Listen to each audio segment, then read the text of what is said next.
Ownership is what gives people independence, and it gives families the protection to control their own destinies because they're not beholden to either a big corporation or to the government. As a responsible person with growing concerns for your privacy and personal liberty, you want to know where we're headed and what you can do about it. We ask the experts what you need to do to take prudent and responsible action to safeguard your family's wealth and well-being, and what basic first steps will help you to be aware and prepared. ReluctantPreppers.com. Welcome everyone to Reluctant Preppers. We have a special guest today, Dale Ahlquist, president of the American Chesterton Society, widely recognized expert on G.K. Chesterton, author of 3 books about G.K. Chesterton, founder of the Chesterton Academy. Dale, thank you for being here with us. It's a great pleasure. Thank you for inviting me. Now, there's 2 camps of folks that we've met, those who have heard of G.K. Chesterton and those who haven't. Can you tell us who was the man, G.K. Chesterton? How has he proven relevant to our lives? And if we ignore him, why do we do so at our own peril? Yeah, Chesterton was, during his lifetime, one of the most famous and well-known writers in the world, and that was the early 20th century. And he died in 1936, so we're talking about his writing career, the first 1/3 of the 20th century, and it was a time of great upheaval in Western civilization, a major world war, a major worldwide depression, and then the rise of Nazi Germany to boot. And Chesterton was very prophetic in seeing all these things coming. And he was a writer who was very much against all the modern trends that were beginning at that time and have continued to our time.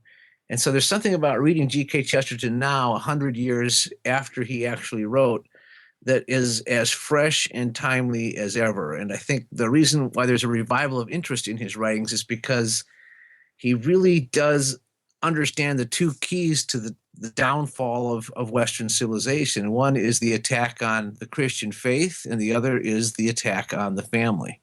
So in his writings, he advanced and proposed a style of economics that most people have never heard of, Distributism. Can you tell us a little bit about what it is and how it strikingly differs from either capitalism or socialism? Sure. Yeah. What's interesting about both capitalism and socialism is that they're very late coming in the drama of history. Socialism arising in the 19th century as a reaction against capitalism, which really arose just shortly before that, and reached its height in the 19th century. So these are 2 new players in the ball game. Distributism represents a more traditional view of how to run a very fair and just, stable society, because capitalism is based on the individual interests, individual rights, and individual wants and needs, so that it was actually originally called individualism. A lot of people don't even know that. And that's why the reaction against it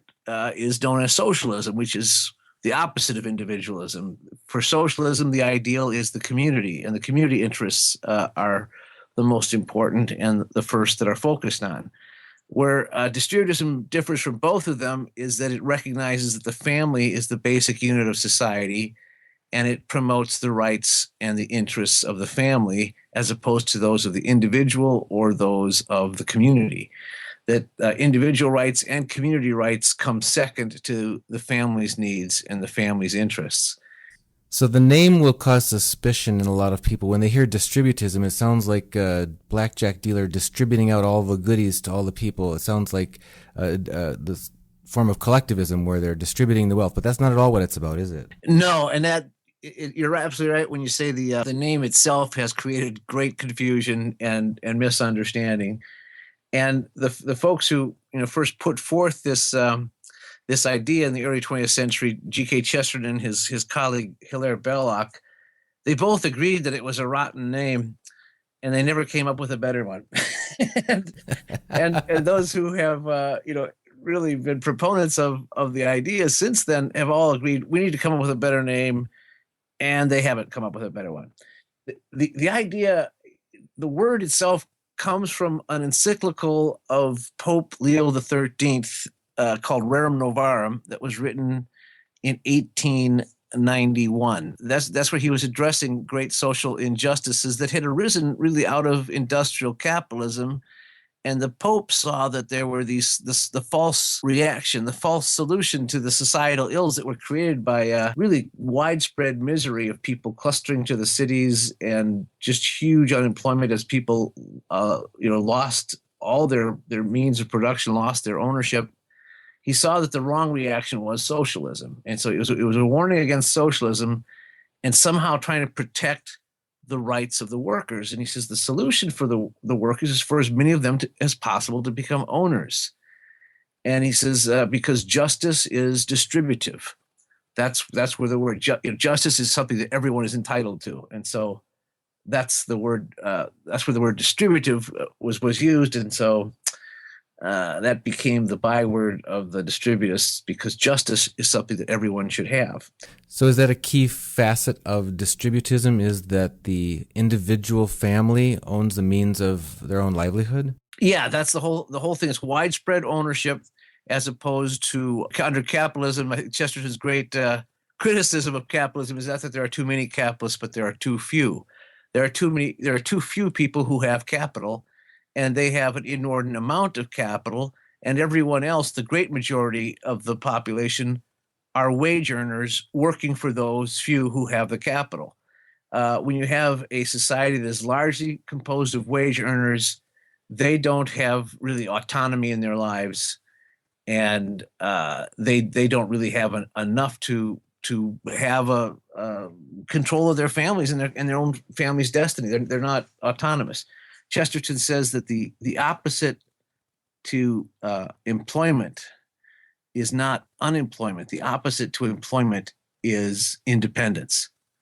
And so it's ownership is what gives people independence, and it gives families the protection to control their own destinies, because they're not beholden to either a big corporation or to the government. Yeah, so the socialism would be to the government as well. I mean, the collectivist society, people have a specter of what that looks like, that basically you work and all of the fruits of your labor go to the state, and it distributes it out as it sees fit to most everybody, and it's very disincentivizing. It not aligned with natural motivation that people have to better their situation, protect their families.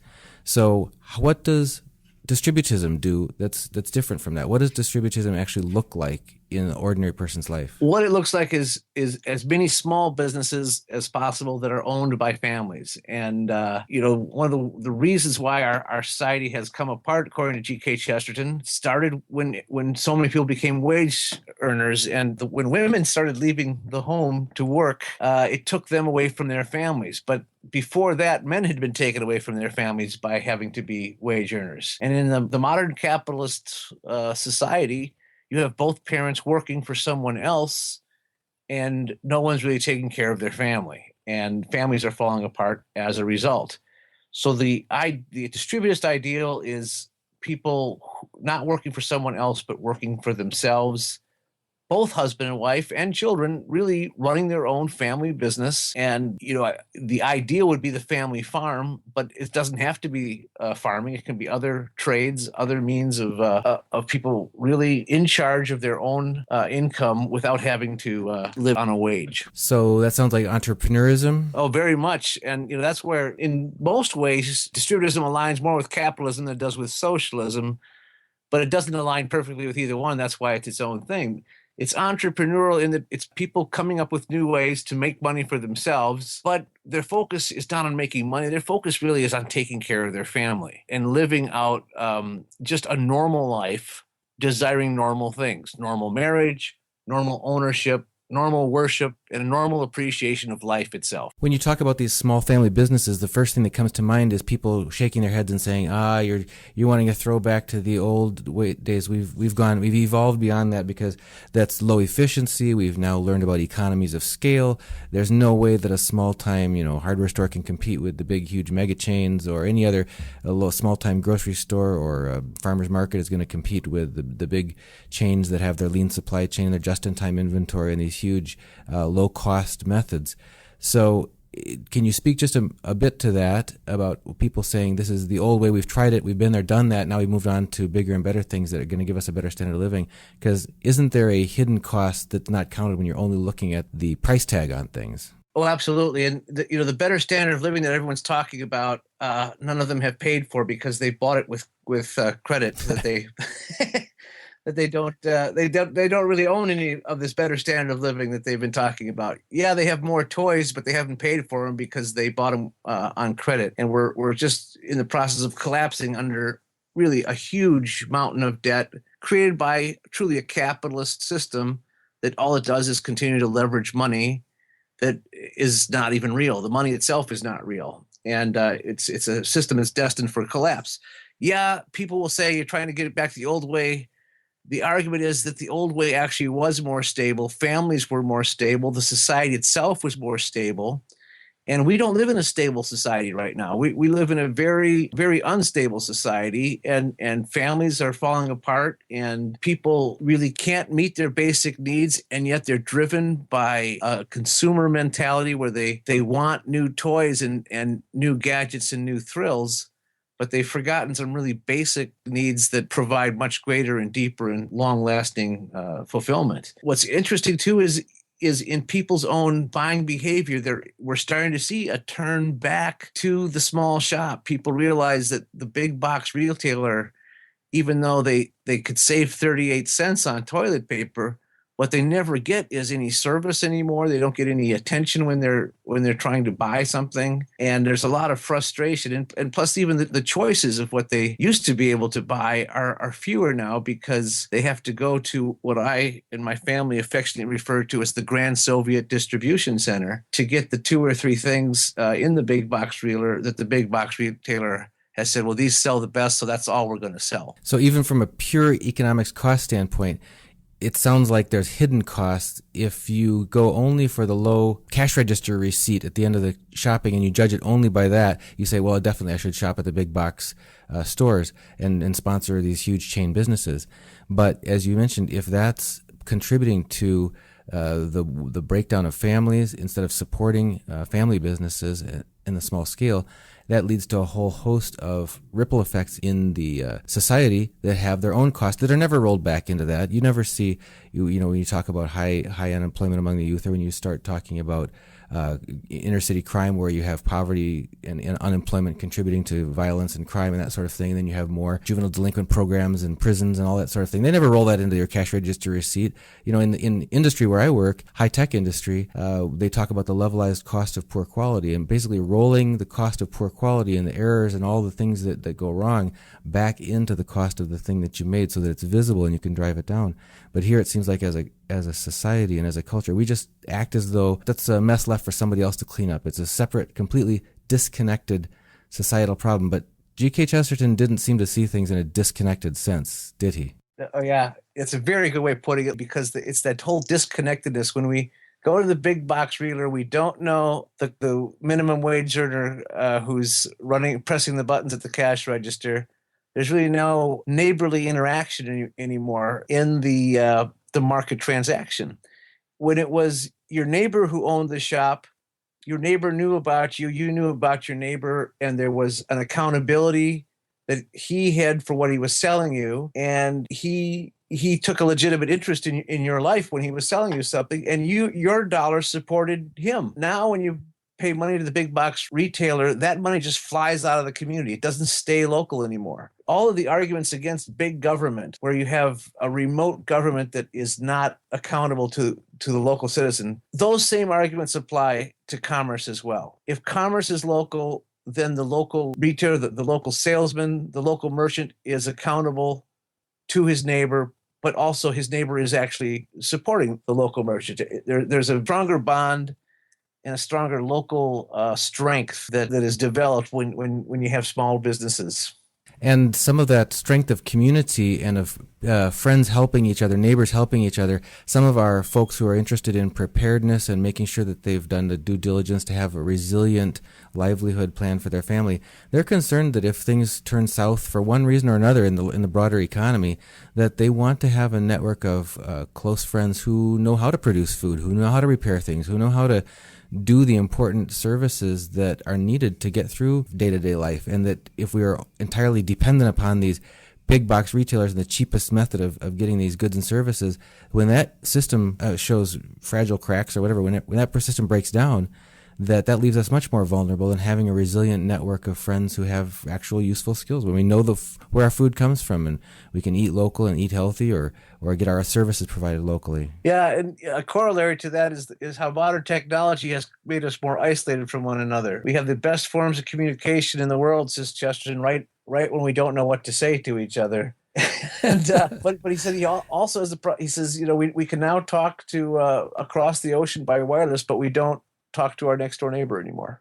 Right, and that says so many communities, like the suburban neighborhood that we found. It takes extraordinary effort, because those structures that would naturally connect you with your neighbors anymore are the things that people avoid for these, in the name of efficiency, or in the name of lower cost, or in the name of trying to get that cheaper, higher standard of living. Yeah, Chesterton points out too that efficiency is not a goal, and we have made efficiency a goal, and it is not. It is a secondary thing. And our problem is that we've elevated secondary things into a primary place in our lives.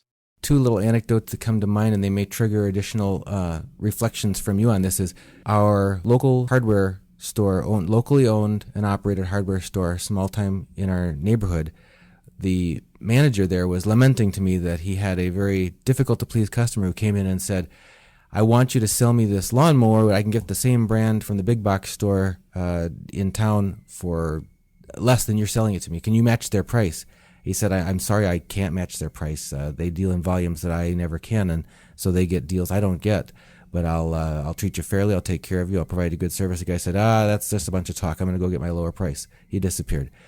A few weeks later, the man was back to get a new blade for that mower. And he picked out a blade off the shelf of the hardware store, brought it to the cash register, and started patting his pockets and saying, "Oh, I've left my wallet at home.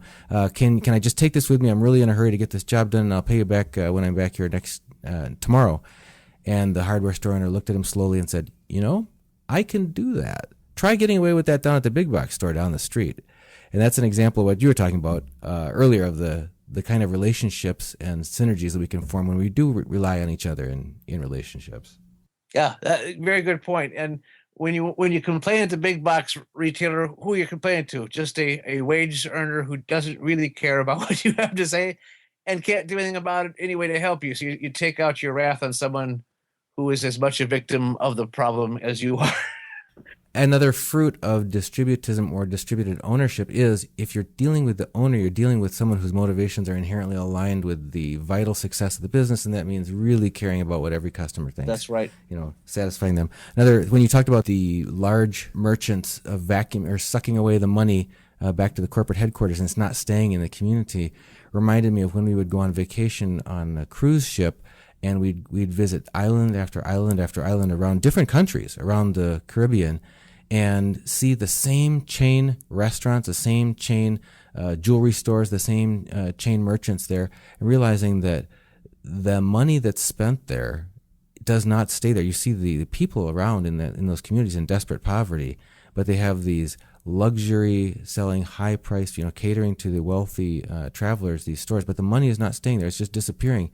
And that was a couple decades ago, and I thought, oh, this is so unfair and so sad and so wrong. They've got to get even the resorts. A lot of these big name, you can imagine all those hotels that you can rattle off the names of. They all have their big blockbuster resorts in these beautiful but poor places, and you realize the money from the people who spend in those resorts is also not staying there. It's leaving as well. And if they only had locally owned resorts, then the money could stay right there, and they could actually build up their standard of living and become owners, not just minimum wage earners there. And that's a perfect example. And of course, it's happening on a different scale, but all around the United States, because I travel all around the United States, and I don't know what city I'm in because I'm looking at the same retailers everywhere. Exactly. That's where I was going to go next. Yep. Same thing. Is it now we see it here? Yep. I saw it there when I was in these desperately poor places. Mm-hmm. I thought, wow, that's really stark to see that here. And it's dawned on me slowly here 2 decades later that I'm seeing it all the time, and I've just stopped noticing it. Yeah. It's all around us now. And it's really a very discouraging phenomenon, because again, that money is not staying in the community, and it's all being run by a bunch of wage earners who have no stake in what they're doing. And there's a general dissatisfaction that comes from that too. That someone who's just a wage earner, first of all, is not going to be making enough money to really take care of their own needs, and secondly, they're going to have an inherent dissatisfaction with what they're doing. So what can an ordinary average person do to take a first few steps towards turning away from being one of these wage slaves for this nameless, faceless, large corporation, and instead start taking care of their family in ways that's more resilient? Well, there's two small steps, and it has to start with small steps. And I think Chesterton is very, very wise in his advice on this. He says it starts with a tendency against a tendency. And anything we do to reverse the trend, reverse the tendency, is a good step. So we actually have to start by not patronizing the big chain stores whenever possible, to try to patronize local commerce as much as possible. And sometimes that means a self-tax is what it is. Yeah, because the first thing I can think of is the large families or families who are living on a tight budget, and these days are certainly hard on families that are going to think, you've got to be kidding me. I'm going to right away spend 25% more if I don't go to the cheapest store that I know of. But in the long run, it'll be better. That's the problem. It means putting off some immediate gratification. And it's true. But then, of course, the other thing is, if we work for a big corporation, trying to make that big corporation put its dollars into the local economy in any way we can. It's interesting. These big corporations have become sort of quasi governments where there are employee activists within them. That's why you have major corporations who are promoting homosexual rights, for instance, because there's a few activist employees that start pushing these things. Well, you could become that activist employee and start getting that company to start doing more things locally and taking better care of the community in which it lives. And that's one thing. But then ultimately, to try to be your own business, to find ways to break out of the wage mentality. And that means making a plan and working for it, figuring out what trade you can do and do on your own where you don't have to work for someone else. So 3 steps I heard: buy local when you can, convince your employer, advocate with your employer to buy local goods and services when they can, and third, find ways to create new streams of income for your own family by becoming your own boss starting a business. Those are the tendencies against a tendency. Excellent. Any final thoughts, Dale, before we let you go, on how distributism is more family-friendly than either capitalism or socialism? Well, there's the general criticism of distributism comes from capitalists because they say, well, you are trying to somehow squelch entrepreneurism and squelch a free market economy. And no, distributism absolutely promotes entrepreneurship, and it is truly a free market economy where there's a fairness in the market, and it's not completely run by the giants and by the big boys. And I think there's a normal tendency among conservatives to think that any criticism of capitalism is an endorsement of socialism. And we have to get away from that mentality. We have to understand that the criticism of capitalism are quite legitimate and serious because, as Chesterton points out, he says there are two major relationships in our society that are under attack. One is the relationship between a man and a woman in marriage, and the other is the relationship between a mother and child. Those two relationships, he says, are under attack. And he says it is our capitalist society that has attacked them. And that is an eye-opener, a big surprise to say that it was capitalism, is because of the wage mentality that has pulled people out of their homes, that has destroyed the home life. The false solution, as Chesterton again says, is socialism, because something has to run in and rush in and fill the void left by the family. That's going to be the state. The state will replace the family. Well, that's sobering words. And I know that people have lived that. And some of us will be waking up from sleepwalking, and that for being in the second generation of this big trend, or more beyond the second generation. If Chesterton was writing about this a century ago. There's a couple of resources for people who want to read more about this and find out more about it. There is the Distributist website called the Distributisreview.com, and then there is the book that the American Chesterton Society published called The Hound of Distributism, which you can get at chesterton.org.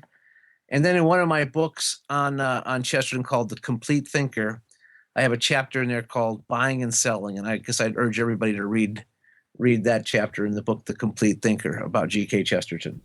It sounds like when people find out about the alternative to either unbridled capitalism or socialism, that being distributism, that's truly the most family-friendly of the three, they'll be able to make some choices that start pretty simple choices close to home, and end up being able to build a more resilient, reliable source of income that really supports the relationships and the health of their family, and therefore, since the family is the building block of society, of our greater good. Any parting thoughts for our viewers before we let you go, Dale? Read G.K. Chesterton. That's always the parting thought.